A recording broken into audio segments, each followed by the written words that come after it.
Assalamualaikum warahmatullahi wabarakatuh. Tausiah kita pagi hari ini tentang menghargai guru dan dosen. Karena barusan kita memperingati Hari Guru tanggal 25 November 2022. Kita mesti takzim kepada guru, tahrim kepada guru dan dosen. Karena ulama-ulama dulu ya, orang ini menjadi hebat ya, menjadi terpandang asbab mereka menghargai guru. Karena dengan menghargai guru akan mendapatkan keberkahan ya, dan kemanfaatan ilmu. Sebaliknya orang yang tidak menghargai guru ya, bisa hidupnya ya tak banyak berguna ya, atau menjadi racun di masyarakat dan lain-lain, toksis ya, gagal dalam kehidupan, tidak jadi orang tetapi jadi arang ya. Asbab dulu waktu sekolah jahil kepada guru ya, pernah membuli guru ya, membuat guru tersinggung ya, dan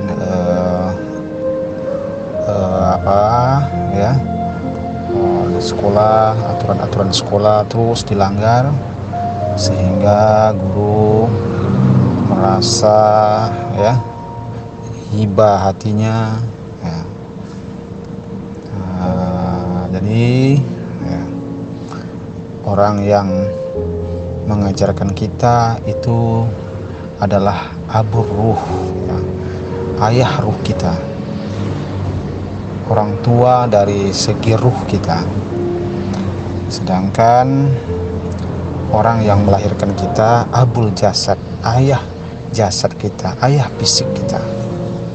Yaitu bisa dilihat di dalam kitab Ta'limut Ta'lim fi Turuqit Ta'allum ya. Karena dalam kitab Ta'limut Ta'lim itu bukan hanya sebagai metode pembelajaran secara strategik, juga metode pembelajaran secara etik. Itu yang dikarang oleh Burhanuddin Az-Zarnuji ya, atau dikenal dengan Imam Az-Zarnuji. Banyak etik-etik di situ. Bahkan di situ kalau kita menghargai guru, bukan hanya guru yang kita hargai, juga keluarga guru, anak guru kita ya, atau anak dosen kita, istri guru kita ya, kita hargai. Nah, itu dalam kitab Ta'limut Ta'lim itu. Kalau guru lewat, kita sedang duduk, cepat kita berdiri ya. Cepat berdiri ya, tanda takzim kita kepada guru. Di dalam kitab Ta'limut Ta'lim juga disebutkan ya, Iskandar Zulkarnain mengatakan ya, guru itu ya, orang tua kita di rumah ya, atau ayah kita ya, anzalana minas sama ilal ard, yang menurunkan kita dari langit ke bumi. Itu istilahnya ya, menurunkan kita dari langit ke bumi. Sedangkan abur ruh ya, guru kita ya, ayah ruh kita, arfa'ana minal ard ilas sama, yang mengangkat kita dari bumi ke langit, dari bumi ke langit, menaikkan derajat kita. Itu maksudnya menjadikan kita orang terpandang ya, orang yang dihargai, disegani ya, menjadi presiden, menjadi gubernur ya, menjadi TNI, menjadi pilot dan lain-lain ya. itu wasilah dari guru. Wasilah dari guru itu, ya, asbab guru yang mengajarkan. Ada orang usul mengatakan laulal murabbi ma araftu rabbi, ya. Wasilah guru juga kita tahu, ya, kenal dengan Tuhan. Dari guru kita belajar ilmu tauhid, ilmu akidah, ya. Ya, khalik, ya, man khalik, siapa pencipta, khalikul alam, ya, siapa yang mencipta alam ini, alam semesta ini. Nah, dari guru juga yang menyampaikan. Maka guru ini harus kita hargai, sayangi, takzimi, ya, hormati. Jangan sesekali kita menyakiti. Faman tu'azza, ya, minhu ustazahu, ya, siapa yang menyakiti, ya, gurunya, ya, harimu bihil barakah, ya, yuhramu minhul barakah, ya, terhindar keberkahan dari ilmunya tidak berkah. Wala yantafi'u bihi illa qalila, tidak bermanfaat kecuali sedikit. Berkah ini artinya tanmiyah, berkembang, berkualitas, tumbuh, ya,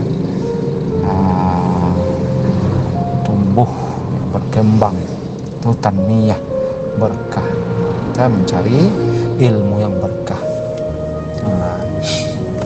Jadi mahasiswa Al-Kifayah, ya, santri-santri Al-Kifayah dan juga santri yang lain, ya, mari perkuat itu, ya, cinta kita kepada guru dan dosen kita, hargai. Kalau orang suluk namanya mursyidnya. Jangan samakan aturan kita dengan mursyid kita. Kita dibilang oleh mursyid, jangan makan daging. Nampak kita mursyid kita makan daging, kita komplain. Tidak seperti itu adab kepada guru, karena aturan kita dengan guru kita itu berbeda. Ada juga santri, ya, tidak mau pakai sepatu karena dia lihat gurunya tidak pakai sepatu. Padahal, ya, berbeda. Tidak boleh kita komplain kepada guru kita, ya. Nampak kita yang aneh terhadap guru kita, ya, jangan kita sebut-sebut kejelekan guru kita, ya. Ada seorang ulama dulu, ya,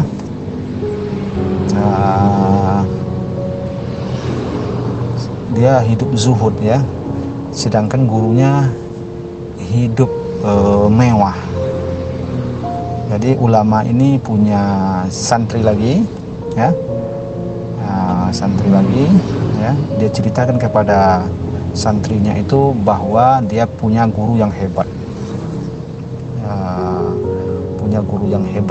di Malaysia, ya, di negeri seberang. Kalau kamu nanti ke Malaysia, ya, jumpailah guru saya, kata ulama tadi. Jadi singkat cerita, murid itu ada berkunjung ke Malaysia dan menjumpai guru dari gurunya itu. Dia lihat guru dari gurunya itu, ya, keanehan, ya, karena gurunya hidup zuhud, hidup apa adanya, ya, rumah tidak layak dihuni, ya, punya rumah tidak layak dihuni gurunya itu, sedangkan guru dari gurunya itu hidup mewah, rumah semacam istana dan lain-lain. Lalu pulang dari Malaysia dia bercerita kepada gurunya, ya, wahai guruku, engkau hidup zuhud dan engkau mengajarkanku juga hidup zuhud di dunia ini, ya, tidak begitu cinta kepada dunia. Sedangkan guru engkau wahai guruku, guru dari gurumu, gurumu wahai guru, di Malaysia sana hidup enak, rumah mewah, mobil banyak, kendaraan. Apakah ini beliau itu melanggar wahai guru konsep zuhud? Guru itu menjawab, wahai anandaku, walaupun guru bapak seperti itu, tapi sebenarnya dalam hatinya tidak ada dunia dalam hatinya. Tidak ada dunia dalam hatinya. Dia tetap zuhud dalam hatinya. Tetap alim dalam hatinya. Ya. Walaupun dia nampak dikelilingi oleh dunia, tapi dalam hatinya tetap zuhud. Sedangkan kita, ya, termasuk bapak, ya, dalam hal ini tidak sanggup godaan dunia seperti itu. Kalau ada dunia seperti itu datang kepada bapak tidak sanggup, tergiur bapak. Makanya bapak memilih hidup zuhud sesuai dengan yang nampak, yang zuhirnya. Itulah jawaban guru tadi. Dia tetap membela gurunya, ya. Tidak mau dia gurunya itu dipandang negatif oleh anak muridnya, ya. Dan dia menjelaskan apa adanya. Begitu takzimnya seorang murid kepada guru, ya, jangan sampai nanti, ya, terjadi di pesantren atau di sekolah guru tidak bersepatu, murid tak mau bersepatu. Alasan guru tidak mau bersepatu. Nah, ini sangat luar biasa ini. Ingin pula dia menyamakan derajatnya seperti gurunya. Nah, ini murid-murid yang berlaku tak baik ini. Harus dirubah murid seperti ini cara berpikirnya. Mari kita terus takzim kepada guru kita, kepada dosen kita, ya. Kita jaga ucapan dan perbuatan kita, ya. Ada dalam kitab Ta'lim Ta'lim itu diceritakan bahwa ada seorang guru, dia mengajar, ya, dia mengajar di sebuah kelas, tetapi dia mengajar kerjanya, ya, dalam mengajar itu berdiri saja, tak mau duduk. Berdiri saja, tak mau duduk. Sedangkan hari-hari sebelumnya dia terus duduk dalam mengajar. Kenapa hari itu dia tetap berdiri, guru itu, guru yang mengajar tadi? Rupanya ada anak gurunya bermain bola di luar kelas itu. Anak guru dari guru tadi, ya, anak guru dari guru tadi main bola di luar kelas itu. Jadi muridnya bertanya dalam kelas itu, kenapa Pak terus berdiri? Hai guru kami, kenapa terus berdiri? Dia menjawab, ada anak guru bapak main bola di luar. Jadi bapak menghargainya dengan berdiri. Jadi itulah kesantunan, kesopanan, takzim, ya, tahrim orang terhadap gurunya. Saudara-saudara yang saya hormati, ya, mari perkara takzim dan hormat kepada guru ini kita perkuat. Jangan sampai, ya, kita tidak hormat kepada guru kita. Guru itu tidak ada mantan guru, ya. Walaupun dia tidak sedang mengajar kita lagi, tetap kita hargai, kita hormati. Walaupun dia sudah pindah ke sekolah lain, tetap dihargai, dihormati. Ya, dosen kita, guru kita, Ali bin Abu Thalib mengucapkan, ana abdun man 'allamani harfan. Saya bersedia menjadi hamba terhadap orang yang mengajarkan saya sebuah perkara. mau dijualnya, saya mau dimerdekakan, silakan. Begitulah hormatnya, takzimnya Ali bin Abi Thalib kepada orang yang mengajarkannya. Jadi guru ini bukan hanya dalam kelas, tetapi juga ada yang formal, ada non formal ya, bahkan ada yang informal. Apa yang terjadi, Ali bin Abi Thalib sangat luas ilmunya. Bahkan Rasulullah SAW mengucapkan, ana madinatul ilmi wa Ali babu, saya adalah kota ilmu dan Ali pintu kota ilmu itu. Saking luasnya ilmu Ali ya. Jadi spesialis Ali ini adalah ilmuwan ya, ilmuwan ya, menonjol dari segi ilmu dari sahabat-sahabat yang lain. Sebab apa? Hormat kepada orang yang mengajarkannya. Imam Syafi'i juga seperti itu. Ketika Imam Syafi'i berjumpa dengan orang yang tua, lusuh ya, sangat tua ya, berpenampilan tidak rapi, Imam Syafi'i menciumnya dan memeluknya, sehingga murid Imam Syafi'i keheranan. Wahai guru, engkau adalah mufti, kenapa engkau memeluk orang tua itu? Imam Syafi'i menjawab, beliau itu guru saya, guru bapak. Beliau itu guru bapak. Pernah beliau itu mengajarkan bapak dalam satu hal. Apa itu? Ya, yaitu membedakan ya anjing yang sudah dewasa. Beliau menjawab, ya, apa bedanya anjing yang sudah dewasa? Beliau menjawab, ya, anjing yang sudah dewasa ketika buang air kecil dia angkat satu kakinya. Dia angkat satu kakinya. Itulah menandakan anjing itu sudah dewasa. Perkara itu yang diajarkan oleh orang tadi, walaupun satu perkara, Imam Syafi'i sangat hormat.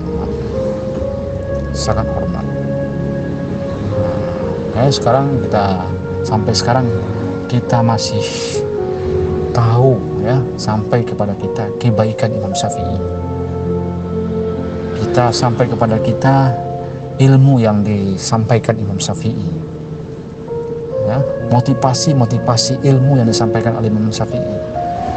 Ya. Bahkan kita kenal dengan mazhab Imam Syafi'i, mazhab Ahlussunnah wal Jamaah. Ya, sangat luar biasa ya, sangat luar biasa akibat orang yang mencintai guru, menyayangi guru ya. Bahkan dalam cerita Syekh Asy-Syarazi menceritakan ya, kalau engkau ingin ayyakuna ya al-aba ya, kalau orang tua ingin ya anaknya menjadi ulama, aliman ya, yang bagi ayyaro ya, hendaklah dia ya, memelihara hubungan al-ghuraba minal fuqaha ya, hubungan dengan ulama-ulama. Jaga hubungan ulama-ulama. Yahrimuhum, hormati ulama itu. Jangan dicaci maki ulama. Sayangi ulama. Bahkan wa yut'imuhum, kalau perlu ya dikasih makan ulama. Ya. Ulama itu dikasih makan, bahkan bisa dikasih tempat tinggal kalaupun ada, ya. Kalau ada dikasih kendaraan ulama itu, ya. Nah, kemudian dikasih hadiah ulama itu, dibelikan baju dan lain-lain. Dimanjakan ulama.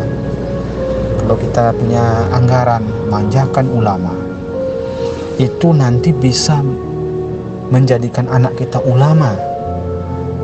Kalau bukan anak kita jadi ulama, kata Syekh Asy-Syarazi,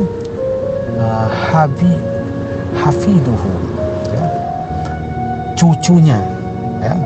Kalau bukan anak kita yang jadi ulama, cucu kita yang akan menjadi ulama, karena kita sudah menghormati ulama, sayang terhadap ulama, ya kan? Ini sangat besar akibatnya. Seorang ayah yang menyayangi ulama akan berpengaruh kepada keturunannya, kepada anak cucunya menjadi orang yang baik, orang yang soleh, soleha. Ini dalam cerita penyampaian dari Imam Asy-Syairazi. Kemudian ada seorang ulama, ya, saya lupa namanya, tapi dia sangat dihargai oleh sultan, ya, sangat dihargai oleh raja, ulama tadi. Kenapa bisa seperti itu? Karena dia rupanya sering memasakkan gurunya makanan, ya, sangat hormat kepada gurunya. Dan juga banyak kejadian-kejadian di pesantren, ya, santri-santri waktu dia nyantri sayang kepada guru, memijit kaki guru, akhirnya dia menjadi ulama, minal kibaril ulama, menjadi ulama-ulama besar, menjadi orang yang sukses. Banyak seperti itu kejadiannya. Ada juga, ya, hilang keberkahan ilmu pada anak gara-gara ayah yang tidak sopan kepada guru, ayah yang tidak sopan kepada guru yang mengajarkan anaknya, hilang keberkahan ilmu pada anak. Ada seperti itu. Kejadian ini pernah juga sebuah kisah, ya, Syekh Abdul Qadir Al-Jailani. Ada orang yang tidak suka kepada Syekh Abdul Qadir Al-Jailani. Ada orang yang ingin mencelakai Syekh Abdul Qadir Al-Jailani. Dan dia bertetangga dengan Syekh Abdul Qadir Al-Jailani. Syekh Abdul Qadir Al-Jailani tinggal di sebuah gubuk, ya. Di gubuk itu ada muridnya. Ada muridnya tinggal bersamanya. Jadi yang ingin mencelakai Syekh Abdul Qadir Al-Jailani tadi, dia buatlah lubang di gubuk itu. Dari luar, buat lubang dari luar, dia intip apa-apa yang dilakukan oleh Syekh Abdul Qadir Al-Jailani itu. Jadi dia intip, nampaklah olehnya Syekh Abdul Qadir Al-Jailani tadi sedang makan lauknya ayam, ya. Ayam itu Syekh Abdul Qadir Al-Jailani dia makan sebagian, sisanya dia kasihkan kepada murid tadi. Sisanya dia kasihkan ke murid yang tinggal di rumah dia tadi. Tinggal bukan hanya sekedar tinggal, tapi menuntut ilmu, ya. Nampak oleh orang yang berniat jahat tadi, ya, dari luar, dari lubang yang dia buat, dia ceritakan keadaan itu kepada ayah si anak tadi. Ayah si anak tadi yakin dengan ceritanya, ya, karena Syekh Abdul Qadir sangat tidak pantas melakukan itu kepada anakmu, katanya. Tidak pantas, sisa dari makanan dia dikasih sama anakmu. Lebih baik anakmu dibawa pulang. Karena terhasut oleh cerita tadi itu, ya, ayah si anak tadi dia datang ke rumah Syekh Abdul Qadir Al-Jailani, dia menarik anaknya. Dia ceritakan hal yang tadi, saya tidak rela anak saya dilakukan seperti itu, katanya. Dia bawa pulang. Belum sampai ke rumah, ya, di pertengahan jalan, ya, ayah si anak tadi bertanya tentang hukum-hukum terhadap anaknya tadi. Anaknya itu menjawab dengan penuh kefasihan, penuh dengan kedalaman ilmu dan dalil-dalilnya. Akhirnya si ayah tadi menyesal membawa pulang anaknya. Dia antar lagi ke rumah atau gubuk Syekh Abdul Qadir Al-Jailani, supaya Abdul Qadir Al-Jailani melanjutkan dan membinanya, mengajarkannya. Dia sampaikan ke Syekh Abdul Qadir Al-Jailani, saya menyesal bawa anak saya pulang. Ternyata anak saya banyak ilmunya yang dia dapat, ya kan, selama tinggal di rumah Syekh. Syekh Abdul Qadir Al-Jailani menjawab, ya, saya sebenarnya bisa saja menerima anakmu, Tapi karena sikapmu seperti itu, Allah menghilangkan keberkahan ilmu pada anak. Itu jawaban Syekh Abdul Qadir Jailani. Jadi karena demikian tidak usah dititipkan lagi di rumah ini. Ya, nah, jadi ada ketersinggungan ulama tadi, syekh tadi terhadap orang tua anak, sehingga dia tidak mau lagi menerima. Akhirnya apa yang terjadi? Hilang keberkahan ilmu pada anak tersebut karena sikap dari orang tuanya. Jadi hasutan-hasutan ini terhadap lembaga-lembaga pendidikan Islam jangan sampai terjadi. Tempra apa kita langsung kita terima. Harus kita baik-baik sikap kita kepada guru anak kita, kepada ustadz-ustazah anak kita, karena itu nanti akan menghilangkan keberkahan ilmu pada anak kita itu. Apalagi kita ikut menghasut pesantren, menghasut ini, sehingga pesantren itu jelek di mata masyarakat, ya. Padahal di pesantren atau lembaga-lembaga pendidikan atau kampus itu sudah mengajarkan kebaikan di situ. Ikut pula kita, ya, karena bisikan iblis kepada kita. Ada juga iblis yang berupa manusia, ya kan? Nah, ikut kita terjebak pada asutan itu, akhirnya apa?